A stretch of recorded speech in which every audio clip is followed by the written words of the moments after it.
Menurut dokter, kebiasaan-kebiasaan yang kecil mungkin yang ternyata bisa memicu penyakit-penyakit jantung. Yang mungkin saya selalu bilang, orang Indonesia itu mageran. Terus maksudnya? Ya ngaruhnya nggak tuh? bergerak. Oh. Nggak bergerak ya berarti kan metabolismenya itu rendah. Banyak yang overweight, obes. Kadang kan banyak perokok ini denial ya.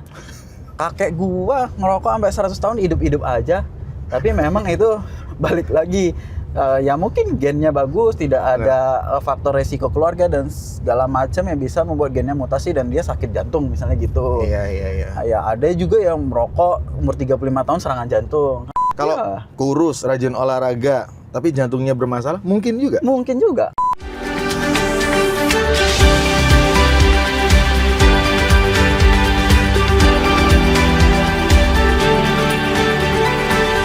Halo sahabat Siloam, balik lagi di podcast Health Talk on Wheels barengan sama saya Agustian Pratama, host kalian hari ini. Dan di sebelah saya seperti biasa sudah ada dokter yang kompeten di bidangnya. Silakan memperkenalkan diri, Dok. Selamat siang semuanya. Perkenalkan nama saya Dr. Nata Karimantara Nakamura, spesialis bedah toraks, kardiak dan vaskular atau yang biasa disebut SPBTKV. Oke, sebelum kita ke topiknya, dari nama unik ya sahabat Siloam ya, namanya Jepang dan saya tadi ngobrol ternyata dari Medan. Jepangnya di mana, Dok? Kakek saya Jepang. Oh. Ya, waktu dia ke Indonesia cari rempah-rempah ketinggalan dia pesawatnya nggak bisa balik, ya udah. Marganya tinggal. Oh ya, gitu. Jadi nikah sama orang Indonesia terus dia memutuskan nggak balik ke Jepang. Ya udah jadinya marganya yang ketinggalan nih saya. Oke, dari gelarnya, sorry banget, bener BTKV, bener ya dok? Iya. Singkatan apa tadi dok? BTKV itu bedah toraks, kardiak dan vaskular. Jadi, ya itu ya cukup panjang. Penyakitnya apa aja yang ditangani? Nah, kalau BTKV itu toraks itu rongga dada. Jadi kebanyakan kita ngurusin paru. Jadi toraks itu tumor di paru atau di rongga dada. Kemudian kardiak itu nama bahasa awamnya itu jantung. Jadi kita juga ngurusin penyakit jantung ya, dan vaskular itu pembuluh darah. Jadi kita juga ngurusin gangguan pada pembuluh darah. Bedanya BTKV sama spesialis jantung apa dok? Oh ya, BTKV itu dia sebenarnya yang ngurusin bagian bedahnya. Jadi kalau misalnya jantung kadang dia pasang ring itu dokter jantung. Tapi kalau misalnya kita cerita sampai bypass, nah itu dokter BTKV yang melakukan itu. Oh, beda ya? Beda. Oh, jadi kalau spesialis jantung sampai pasang ring aja? Pasang ring, ya kadang kan orang, saya udah pasang ring nih gitu. Nah itu dokter jantung biasanya. Ring tinju juga dipasang dari dokter? Oh enggak dong. Oke, terima kasih dok. Oke, BTKV. Sebenarnya saya pertama kali dengar BTKV ya. BTKV. Iya, memang ini kalau saya bilang ya BTKV itu marketnya itu kalau kata anak Jaksel tuh niche market. Niche market. Gak cuma parfum niche. Iya. BTKV juga niche. Karena memang se-niche itu. Jadi se-Indonesia itu kita hampir 300. Bayangin. 300 untuk melayani 280 juta jiwa penduduk Indonesia. Cuman 300 aja? Di Surabaya sendiri? Wah, kurang tahu juga ya? Kurang tahu, karena kan saya sebenarnya baru nyampe Surabaya November tahun lalu. Oh, oke. Gitu. Baru 300-an orang? Hampir 300 kalau saya nggak salah, sampai detik ini ya. Oh, berarti, sorry nih, kalau ngomongin soal kayak levelnya berarti spesialis jantung di bawahnya BTKV? Ya nggak gitu, sebenarnya setara. Jadi kayak kita saling melengkapi lah. Jantung dan BTKV itu saling melengkapi, makanya kalau kita cerita penyakit jantung kita itu selalu bilangnya heart team. Jadi ada dokter jantung, dokter BTKV di situ yang membahas sakit jantung pasiennya ini mau diapain, apakah di ring atau mau dibedah gitu. Tapi kalau yang dokter tanganin sejauh ini mungkin bisa dibilang yang di Surabaya lah ya. Kasus seperti apa contohnya? Mungkin biar sahabat Siloam tahu nih. Karena saya sekolah setelah BTKV saya sekolah lagi kan, fellowship di bidang jantung dewasa. Nah, kebanyakan sih memang mulai memfokuskan di bedah jantung dewasa. Jadi penyakit jantung koroner, penyakit katup jantung, ya itu yang biasa sehari-hari kita tangani sebagai BTKV yang subspesialisasi di jantung dewasa. Udah kira-kira berapa banyak yang dokter inget deh? Kebetulan saya pendidikannya kan di Harapan Kita dulu kan di Jakarta. Itu loadnya kan lumayan tinggi tuh. Jadi kalau saya pribadi ketika 1 tahun ketika saya pendidikan fellowship itu aja sudah 400 lebih. Wow. Untuk operasi. Ketika saya kembali ke Surabaya itu sudah hampir 50-an case, di Siloam juga sudah 5 case berbarengan dengan ada tim-tim lain kan, dokter Iya. gitu. Yang paling sering ditemuin kasus yang kayak gimana? Jantung yang seperti apa? Katup kah? Nah, iya menarik nih. Kalau di Indonesia itu karena makanan Indonesia itu enak-enak ya. Nasi Padang. Bahasanya sopan sekali. Rawon, enak dan berbahaya. Karena kan orang Indonesia suka yang tantangan. Betul. Suka yang berbahaya, Dok. Suka berbahaya. Oke, makanannya. Jadi makanannya itu berlemak, ya tinggi gula sih kayak ya kan. Jadi banyak yang menderita sakit jantung koroner. Oke. Jadi ya orang Indonesia juga bandel-bandel tuh, disuruh berobat nggak mau berobat. Datang udah penumpukan lemak di pembuluh darahnya udah banyak, nggak bisa di-ring, akhirnya harus di bypass. Jadi kebanyakan memang kalau kita cerita penyakit di Indonesia itu yang paling banyak penyakit jantung koroner. Untuk sakit jantung. Oke, bisa dijelasin kayak yang gampang aja, jantung koroner tuh awalnya gara-gara apa, sebabnya atau cause-nya apa? Ya, secara anatomi di jantung kita itu ada pembuluh darah koroner yang ngasih makan jantung, pembuluh darahnya yang memberi nutrisi ke jantung lah istilahnya. Itu ada 3 pembuluh darah koroner yang utama. Ya, yang kiri itu nanti dia bercabang 2, yang kanan itu memang 1, nanti dia bercabang 2 di ujung. Jadi lama kelamaan karena kita makan makanan yang tinggi lemak, kolesterol ya, kemudian angka harapan hidup Indonesia juga makin naik kan sekarang di umur 74. Jadi kita bilangnya karena faktor U atau umur ya. Kemudian kebanyakan juga sakit gula atau diabetes. Nah, itu bisa membuat deposit kolesterol di pembuluh darah. Lama-kelamaan seiring waktu menambah yang awalnya misalnya 10% penumpukan, 20, 30, 40 sampai 90% dia menumpuk di pembuluh darah koroner itu. Ya lama-kelamaan kan tersumbat tuh, nggak lancar alirannya. Makanya kalau nggak lancar alirannya kan otot jantung butuh makanan dari aliran darah yang penuh akan oksigen kan.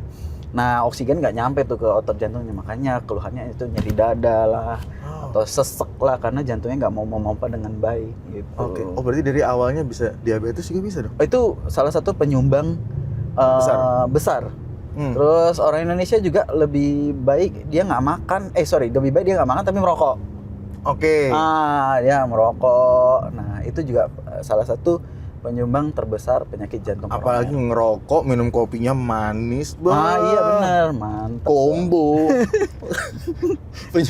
Penyumbang terbesar itu betul, ya berarti. Betul. Wow, oke. Selain jantung koroner, kan tadi bilang jantung koroner paling bisa dibilang dominan lah ya. Betul. Kasus apa lagi? Katup tuh kayak gimana maksudnya tadi? Itu juga Indonesia itu selain sumber daya alamnya banyak ya, sumber daya manusianya yang sakit juga banyak tuh. Terutama karena kita di negara tropis ya, jadi infeksi itu cukup tinggi ya. Biasanya penyakit jantung katup jantung itu karena penyakit jantung rematik. Penyakit jantung rematik itu awalnya dari kecil ya sering infeksi saluran nafas berulang. Gara-gara apa? Orang tua yang ngerokok gitu-gitu? Ya itu salah satu juga karena kan kalau misalnya anak-anak kena paparan debu rokok misalnya itu kan gampang sebenarnya infeksi saluran nafas. Sembuh nanti sakit lagi, sembuh sakit lagi nanti efek kedepannya adalah si kuman itu bisa memicu reaksi radang yang nantinya merusak katup jantung. Gitu namanya penyakit jantung rematik itu. Oh, jadi kayak akumulasi dari bertahun-tahun sebelumnya. Benar, tapi memang tidak semua orang yang sakit infeksi nanti kena. Tapi ya karena penduduk kita juga banyak, jumlah penduduknya banyak ya, karena dulunya itu masih middle income ya sampai low, terus padat penduduk itu sering terjadi penularan infeksi ya, akhirnya kedepannya ya sakit katup jantung, penyakit jantung rematik namanya. Kalau dari tadi kita bahas orang Indonesia emang apa menurut dokter kebiasaan-kebiasaan yang kecil mungkin yang ternyata bisa memicu penyakit-penyakit jantung? Sama yang paling satu yang mungkin saya selalu bilang, orang Indonesia itu mageran. Terus maksudnya? Ya nggak bergerak. Nggak bergerak ya berarti kan metabolismenya itu rendah. Banyak yang overweight, obes. Contoh kecil kalau misalnya kita disuruh aja, mau nggak tuh dari Siloam jalan ke itu restoran deket di sana, Dan pasti gitu, makan pasti. ke restoran yang dekat, Pasti misalnya naik agak mobil. jauh lah dikit, Iya. pasti pesannya Gojek. Walaupun cuma 1 kilo atau berapa Iya. ratus meter kan. Masalahnya Surabaya kan sejuk ya dok ya. Itu dia. Itu juga ya kayaknya ya yang bikin orang malas buat jalan mungkin. Tapi emang Enggak dasarnya juga. malas ya. Tapi kalau ke negara tetangga Singapura jalan-jalan aja tuh di Orchard Road. Nah, mungkin karena transportasi umum di sana mahal. Iya kan mungkin. Bisa jadi. Oke, kebiasaan apa lagi yang yang manusia lakukan mungkin yang diem-diem itu jelek buat jantung? Apalagi ya? Malas gerak tadi ya pasti ya. Tapi enggak sih, bukan kebiasaan. Sometimes itu dia apes saja. Faktor resiko keluarga, orang tuanya itu menderita sakit jantung. Turunan itu tidak bisa dipungkiri. Kalau cowok ceweknya yang berpotensi ada nggak itu berapa persennya kalau dari papa kita atau dari mama Nggak kita? ada sih. Jadi kayak kalau misalnya beberapa pasien saya tanya, cari nih faktor resiko, sakit gula nggak? Nggak. Hipertensi nggak? Nggak. Kolesterol ya oke lah, nggak terlalu tinggi. Kok bisa sakit jantung ya, terus parah gitu kan. Ada pasien saya gitu, saya tanya, ya orang tuanya gimana, apa masih ada? Enggak, udah meninggal, dua-duanya meninggal. Kenapa? Sakit jantung. Itu gitu. Jadi faktor keluarga tuh. Tapi bisa berpotensi juga kalau misalnya papa mama ada jantung, dia nggak kena jantung? Ya ada. Bisa ada juga ya? Ada, bisa. Mungkin kadang dia udah melihat bahwa papa mama meninggal karena sakit jantung, jadi dia screening, medical check up-nya itu dia bagus, kemudian faktor resikonya dia kurangin, dia nggak merokok mungkin, dia makannya dijaga, dia berolahraga rutin, ya mungkin dia bisa nggak kena sakit jantung gitu. Siapa tahu ada sahabat silam yang bilang papa mama saya kena jantung, saya pasti kena juga. Jangan berkecil hati gitu dong. Iya. Masih banyak yang bisa dilakukan maksudnya. Itu kan tergantung gen sebenarnya, apakah gen itu atau ya gen itu bermutasi atau misalnya kita kena penyakit itu kan bagaimana kita mitigasi bencananya nih ke depan. Kalau udah tahu ya jangan kita gaya hidupnya kita nggak kita perbaiki gitu. Yeah. Jadi meskipun orang tua kita nggak kena jantung, tapi kalau gaya hidup Anda merokok, minum alkohol juga itu pengaruh juga? Berpengaruh karena alkohol itu tidak bergizi tapi tinggi kalori. Oh, iya, apapun bener. yang dari tinggi kalori itu nanti kan disimpan kemudian deposit jadi lemak, kalori berlebih ya nanti jadi lemak. Makanya orang-orang yang minum alkohol itu kan dia kena fatty liver atau livernya kena itu karena dia tinggi kalori tapi tidak bergizi. Iya. Oke, ini ada pertanyaan dok. Kalau disuruh pilih habit mana yang lebih bikin dokter khawatir buat pasien ya?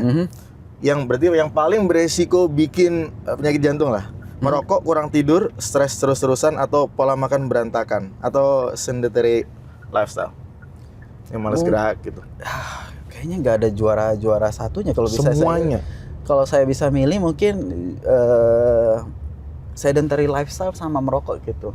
Itu juara satu tuh. Oke. Jadi berarti harus banyak gerak, olahraga. Berarti sama tidak merokok. Tidak merokok. Ya sebenarnya kadang kan banyak perokok ini denial ya. Kakek gua ngerokok sampai 100 tahun hidup aja. Tapi memang itu balik lagi ya mungkin gennya bagus, tidak ada faktor resiko keluarga dan segala macam yang bisa membuat gennya mutasi dan dia sakit jantung misalnya gitu. Iya. Ya ada juga yang merokok umur 35 tahun serangan jantung. Jadi memang itu sangat dipengaruhi dengan ya bagaimana ya si tubuh manusia itu mampu menerima radikal bebas dari rokok itu atau enggak. Ada yang bilang, teman saya ngerokok meninggalnya kecelakaan gitu dok. Jadi bukan meninggal gara-gara rokok dok. Teman saya dokter lebih lucu lagi. Merokok depan pasien misalnya nih. Ditanya, dokter merokok? Ya, karena saya tahu obatnya. Wow. Mind blowing sekali. Enggak deh, itu bercandanya guys. Itu ngarang. Langsung diklarifikasi. Itu hanya bercanda ya guys. Oke, olahraga menurut dokter, karena dokter saya lihat di Instagram tuh suka jogging ya kan. Apakah salah satu olahraga yang terbukti bagus buat jantung jogging aja menurut dokter?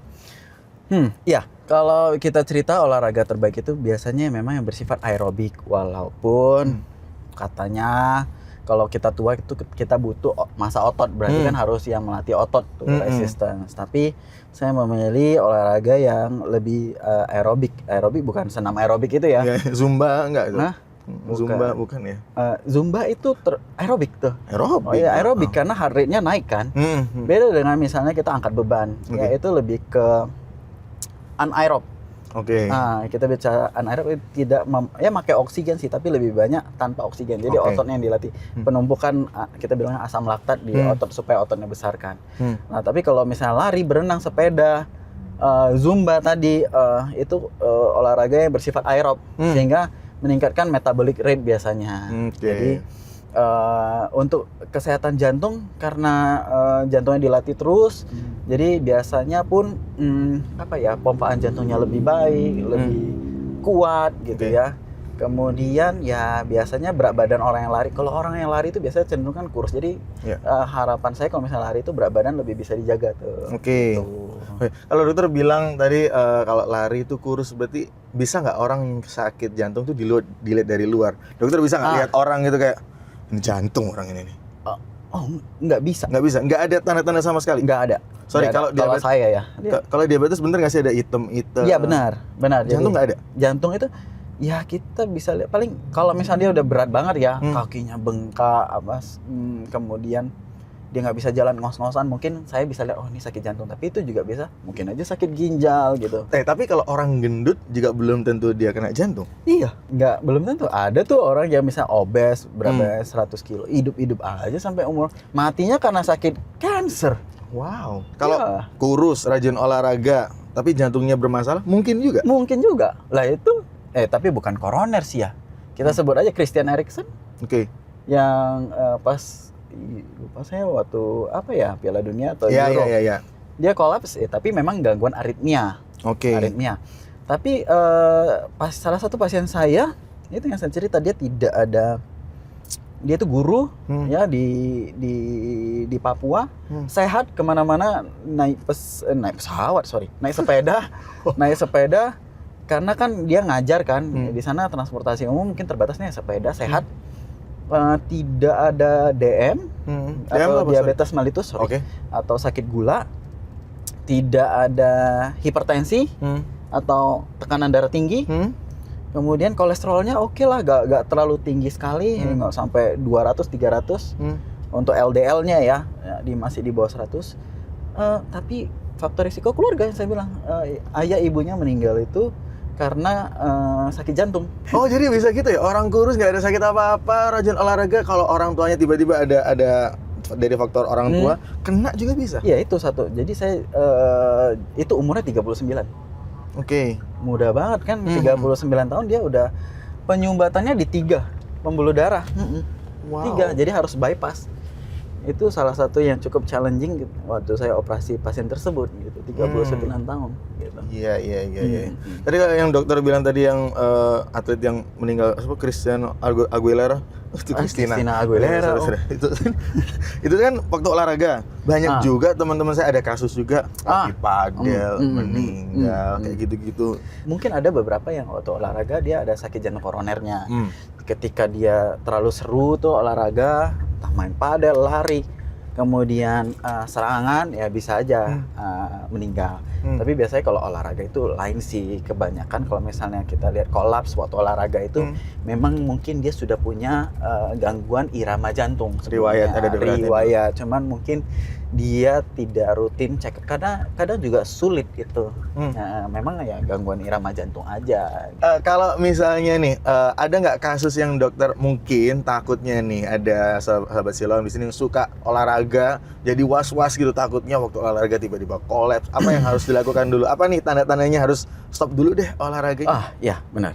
Maka itu kalau punya smartwatch itu gitu dipakai heart rate gitu. Heart rate benar. Jadi bukan gimmick doang, beli mahal-mahal kagak dipakai, itu sesuai dengan fungsinya. Jadi kalau saya tuh misalnya kalau lagi olahraga itu benar-benar dihitung. Kalau saya benar-benar akan menghitung zona heart rate saya. Oke, contoh kalau dokter.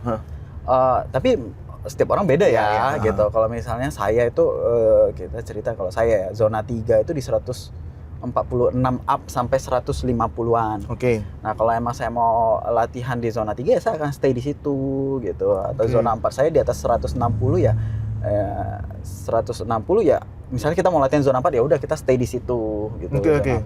Atau kalau udah zona 5 itu sebenarnya ya udah gak usah dipaksa. Tapi ada orang yang egonya lebih besar daripada kemampuannya. Jadi dia paksa terus lah itu zona 5, heart rate-nya bisa 180.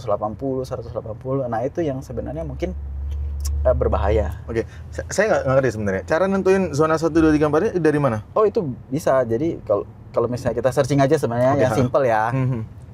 220 kurang umur. Itu maksimum heart rate kita. Oke. Misalnya umurnya 40, 220 kurang 180.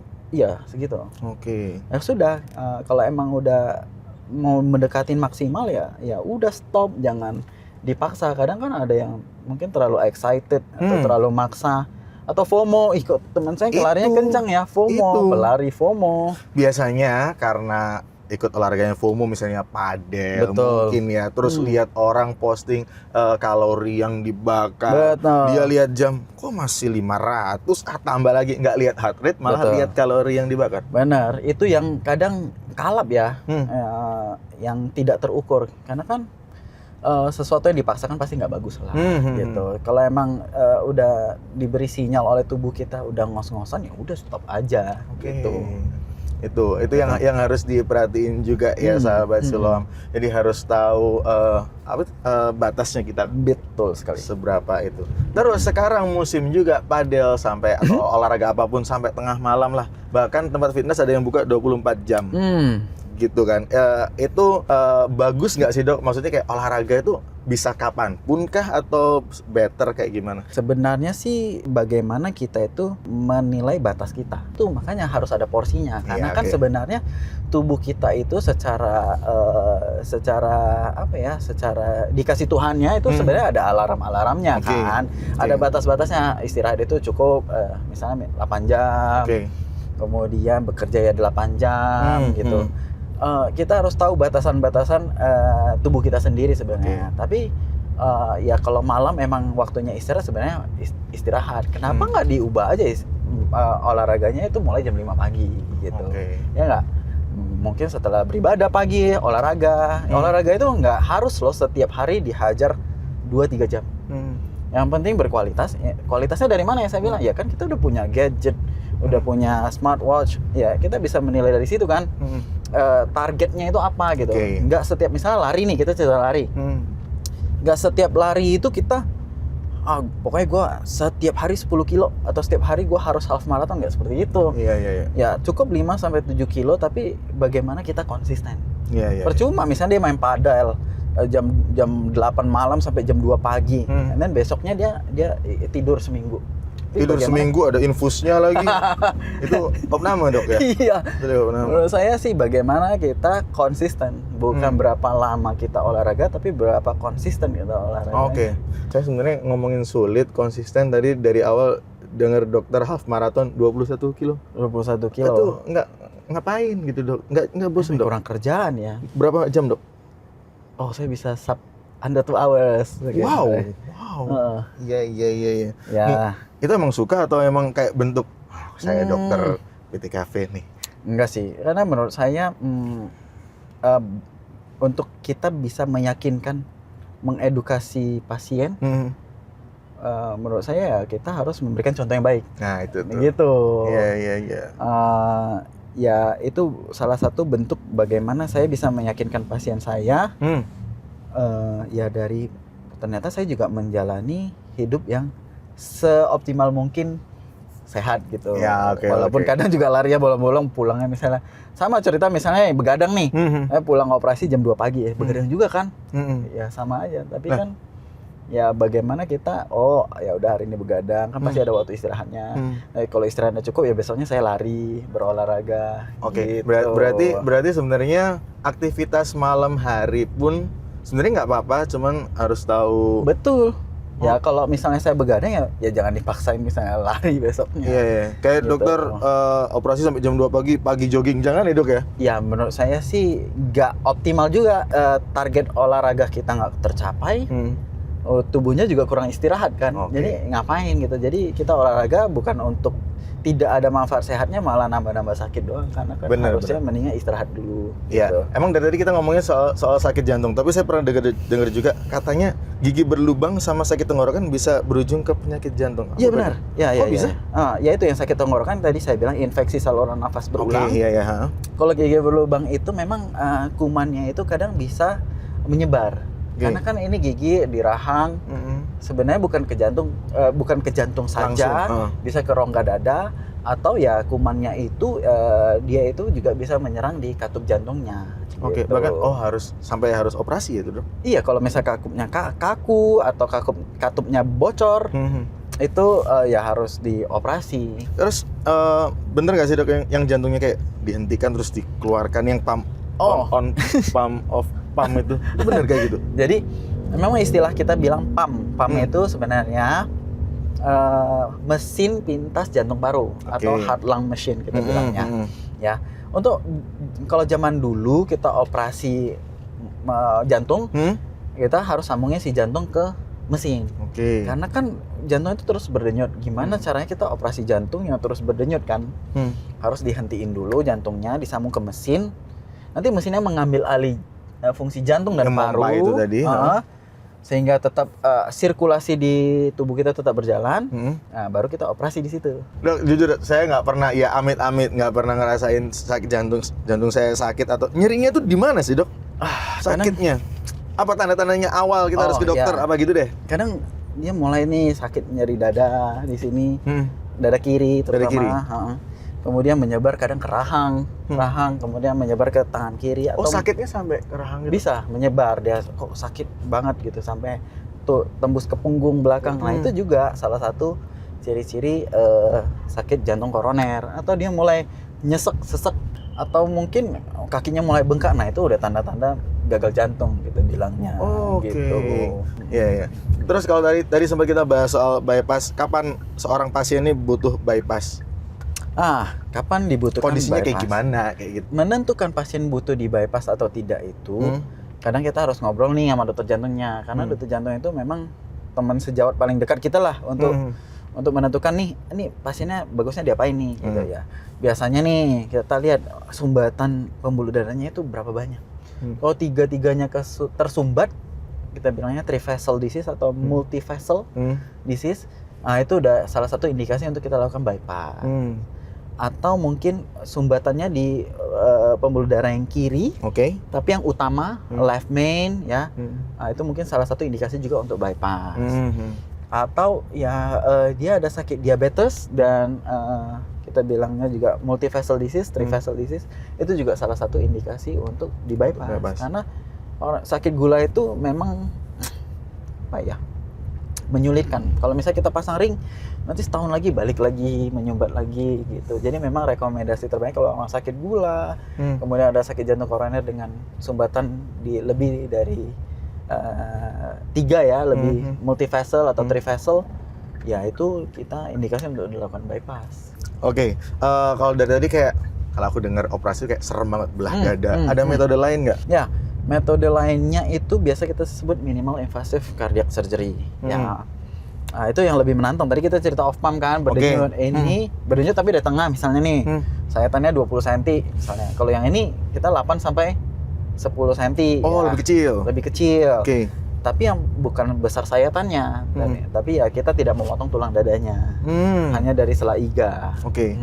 Biasanya itu nyerinya itu lebih minimal, jadi pasiennya itu lebih bisa cepat, ya gimana ya, mobilisasi kita bilangnya, atau cepat bergerak, karena pasca operasi itu kita itu babak belur loh, habis operasi itu seperti digebukin orang tuh badannya, pegel semua, karena kan kita ngasih obat bius tuh, kan metabolisme ditekan, otot dilemesin semua, pastilah nggak enak. Kita misalnya sakit nih, diinfus seminggu aja di rumah sakit tiduran, balik ke rumah pasti males kan? Iya. Ya kan? Nah, apalagi kita habis operasi besar, dadanya dibelek, ya dioperasi, ya pasti bangunnya juga pasti ada rasa nyeri, gitu ya, malas bergerak, ya.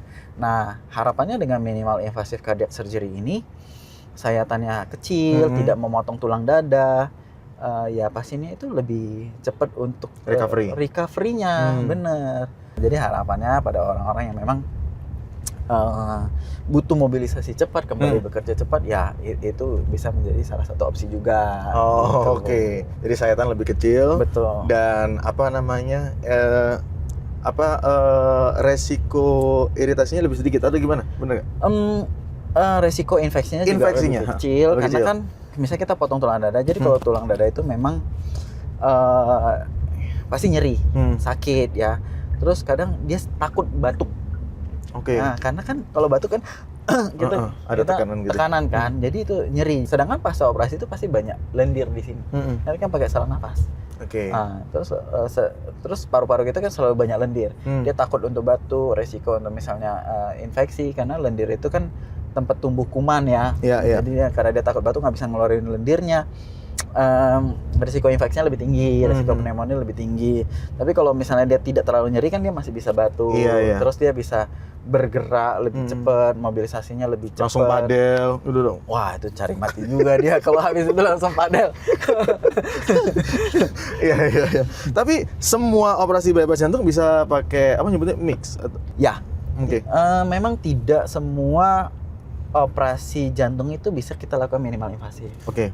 Ya, apalagi memang orang Indonesia nih nakal-nakal nih, dia datangnya itu udah kadang udah berat banget baru datang, jantungnya udah gede banget, udah besar banget. Kita akan menyulitkan kita untuk melakukan itu, minimal invasif. Iya benar, karena kan sayatannya kecil, jadi dengan lapangan panah yang kecil, takutnya nanti nggak optimal. Tapi ya sebisa mungkin kalau misalnya fungsinya jantungnya bagus, itu masih bisa kita lakukan minimal invasif itu tadi. Gitu. Oke. Iya. Kalau yang bisa minimal invasif ada kriterianya nggak? Gendut banget nggak bisa nih? Enggak sih. Oh, semua bisa? Rata-rata yang saya operasi, misalnya case di Surabaya ini yang udah pernah saya operasi semuanya gembils dia. Gitu ya. Tapi yang paling penting adalah fungsi jantung sama diameter jantung.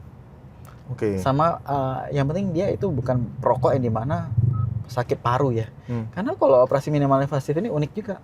Parunya satu dikempesin atau nggak dipakai. Oke. Cuman hanya paru kanan doang yang berfungsi. Oke. Bisa, itu ada alatnya. Nanti dokter anestesi atau dokter bius yang pasang alat itu, sehingga parunya bisa kempes gitu. Jadi yang cuman paru kanannya doang yang berfungsi. Iya. Saya agak takut juga sih, karena kalau ngomong soal tadi keturunan. Kakek nenek saya ada penyakit jantung. Oh iya. Mama saya juga nggak tahu sih, mama saya kayaknya diabetes. Tapi berarti harusnya bisa kena jantung juga. Ya? Bener. Wow. Bener. Ya, itu diabetes itu juga yang saling. Kalau misalnya dia udah bertahun-tahun diabetes, udah hampir pasti ada gangguan pembuluh darah. Either itu nanti pembuluh darah kaki atau pembuluh darah jantung. Pasti. Itu harga mati, keniscayaan. Aduh. Oke, kalau mungkin sahabat Siloam bingung juga, aku nggak punya riwayat jantung, ngapain nonton podcast ini? Tapi nggak juga, harusnya kita harus tahu gitu, indikasinya apa kalau orang tuh sudah mulai, oh ini aku ada penyakit jantung, atau kapan juga harus ke dokter mungkin, Dok? Oke, ya. Kalau memang kita udah tahu nih dari faktor resiko, terus gaya hidupnya memang nggak sehat, ya nggak ada salahnya memang semua itu berawal dari medical check up kan. Medical check up, ya kan? Medical check up jantung atau apapun itu ya, untuk melihat ini saya ada kena sakit jantung atau enggak nih. Ya nggak ada salahnya datang konsultasi dulu sebenarnya ke dokter jantung ya. Kalau dari dokter jantung itu ada indikasi untuk kita lakukan bypass, ya sebenarnya juga nggak usah takut. Di Siloam ini juga sudah lengkap karena kita kerjanya pakai tim. Jadi ada 3 dokter BTKV, 3 pasang mata yang ada di atas meja operasi untuk melihat, ya berpikir bersama-sama untuk menentukan outcome terbaik dari pasien ini, ya. Kemudian, ya kita didukung dengan tim-tim yang terbaik yang ada di Siloam, mulai dari dokter jantung sampai rehabilitasi mediknya itu juga menurut saya tim yang sangat solid. Gitu. Iya. Itu yang mungkin bikin mungkin sahabat Siloam juga malas ke dokter, takutnya malah malas medical check up, takutnya ketahuan penyakitnya apa. Lah justru itu. Betul, justru harus tahu. Iya. Daripada nanti seperti yang saya bilang udah telat, nggak bisa diapa-apain atau tingkat resikonya itu jadi lebih tinggi ketika kita melakukan tindakan operasi. Nah, itu kan sebagai dokter juga kita nggak bisa memberikan hasil yang terbaik untuk pasiennya. Benar. Gitu. Sebelum lebih parah lagi berarti. Betul. Ya? Oke, terakhir nih dok, ada nggak take home message untuk sahabat Siloam yang nonton? Oke, mungkin saya tuh lebih mau menggalakkan bahwa berobat di Indonesia aja. Oke. Ya, karena orang Indonesia itu mindsetnya kalau bisa berobat ke luar negeri. Enggak. Berilah kesempatan ke dokter-dokter Indonesia yang ingin membuktikan bahwa ternyata di Indonesia itu mampu loh. Makanya kita itu terutama saya dan teman-teman saya yang masih muda-muda nih belajar lebih banyak sampai ternyata kita bisa loh minimal invasive cardiac surgery di Indonesia, nggak harus ke luar negeri kalau berobat gitu. Jadi pesan saya berikan kesempatan untuk kita dokter-dokter di Indonesia itu membuktikan bahwa pelayanan kesehatan di Indonesia ini tidak kalah baik loh. Benar. Dibanding luar negeri. Iya, itu loh. Pelayanan kesehatan juga bagus di sini tuh. Iya. Operasi nggak cuma operasi ketupat aja yang bagus ya, operasi zebra maksudnya. Zebra dan ketupat ya. Dokter Nata, terima kasih banyak sharing-sharingnya. Semoga bisa terjawab semua pertanyaan dari sahabat Siloam dan pastinya semoga bisa ketemu lagi di lain waktu. Saya Agus Pratama dari Health Talk on Wheels pamit, sampai jumpa.